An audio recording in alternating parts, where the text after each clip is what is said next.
મારા બધા દર્શકોને મારા બાપા સીતારામ અપેક્ષા છે તમે બધા મજામાં જ હશો. આજે આપણે ફરી વાત કરવાની છે ગોંડલ વિશે. ગોંડલ હવે એક એવું સેન્ટર બનતું જઈ રહ્યું છે જે ખૂબ બધા રહસ્યોથી ભરપૂર છે. ગુંડાગર્દી, ગોંડલમાં સતત આરોપો લાગવા અને જેનો ઇતિહાસ પણ અનેક હત્યાઓથી ભરેલો હોય એ ગોંડલમાં હવે ઉકેલ શું? એક યક્ષ પ્રશ્ન છે. નમસ્કાર, આપ જોઈ રહ્યા છો નિષ્કર્ષ. હું છું નિશિત રાજ્યગુરુ.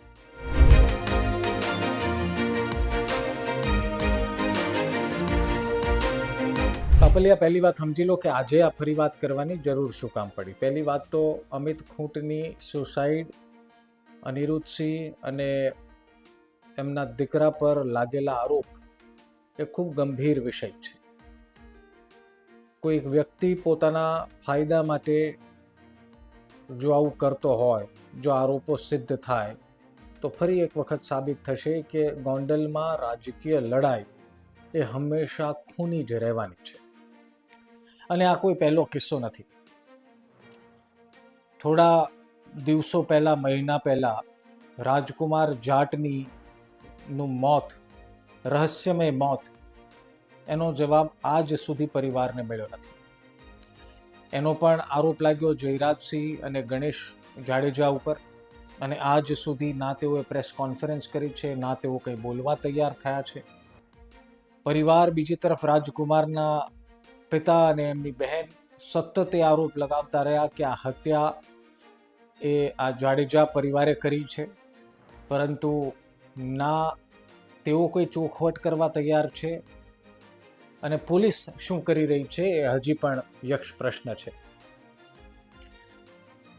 ગોંડલ રાજકોટ પોલીસમાં બાહોશ પોલીસ અધિકારીઓ છે, પરંતુ જ્યારે ગોંડલની વાત આવે, જ્યારે કોઈ એક યુવાનને ન્યાય અપાવવાની વાત આવે, ત્યારે આ બાહોશગીરી ક્યાં જતી રહે છે, અથવા તો તપાસમાં કેમ ડિલે થાય છે, અથવા તો તપાસ વિશે અપડેટ કેમ નથી આવતા એ ખબર નથી પડતી.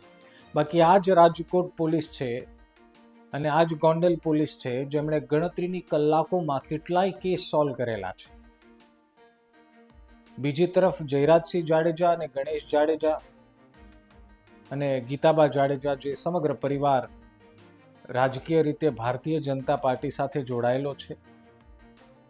રાજસ્થાનનો રહેતો જાટ પરિવાર પોતાના ભાઈની, પોતાના દીકરાની હત્યાનો આરોપ લગાવે અને તેમ છતાં આ સમગ્ર કાંડ વિશે કોઈ ચોખવટ જ ના થાય, કોઈ ખુલાસો જ ના થાય, અથવા તો અને સવાલ એ થાય ને કે જો તમે સંલિપ્ત નથી, જો તમે સંકળાયેલા નથી, તો પછી તો તમારે ધારાસભ્ય તરીકે પોલીસને એન્ફોર્સ કરવી પડે, ધારાસભ્ય તરીકે તમારે દબાણ કરવું પડે કે જલ્દી આ યુવાનના પરિવારને ન્યાય અપાવો.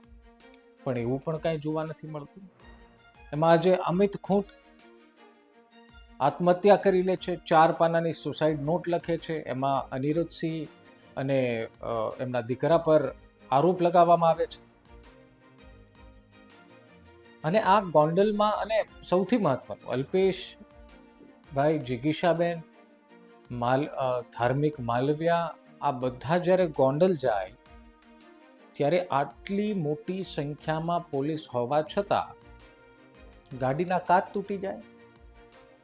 નવાઈની વાત નથી આ, કે જ્યારે તમને પહેલેથી ખબર છે કે આ લોકો ગોંડલ આવી રહ્યા છે, પહેલેથી એવા ઇનપુટ છે કે કદાચ નવા જૂની થઈ શકે, એટલે પોલીસ તૈનાત રહેવી જોઈએ.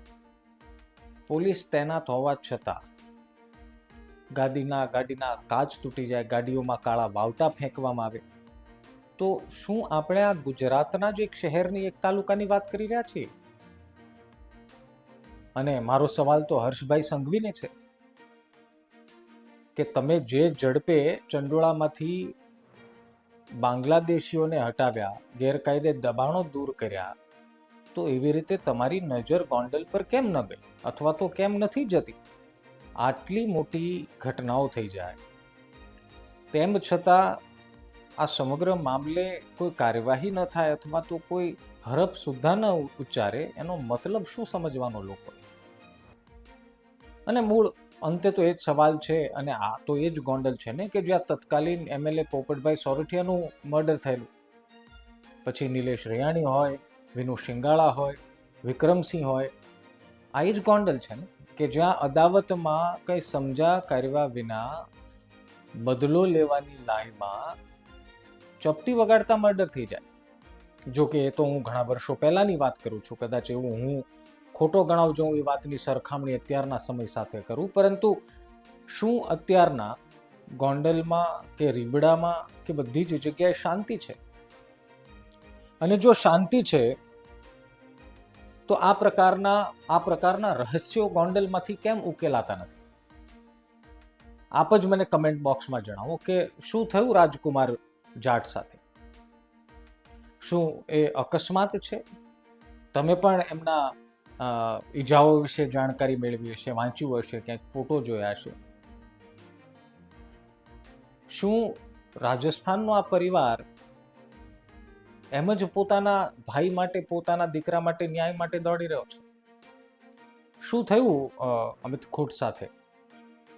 સુસાઇડ નોટમાં એ ચોખ્ખું નામ લખે છે કે આ પરિવારના કારણે, આમના દબાણમાં આવીને મારે આ પગલું ભરવું પડે. તો એવું તો શું રંધાઈ જાય છે ગોંડલમાં કે આ રહસ્ય પરથી પડદો જ નથી ઉંચકાતો? અને મૂળ વાત, આનો ઉકેલ શું?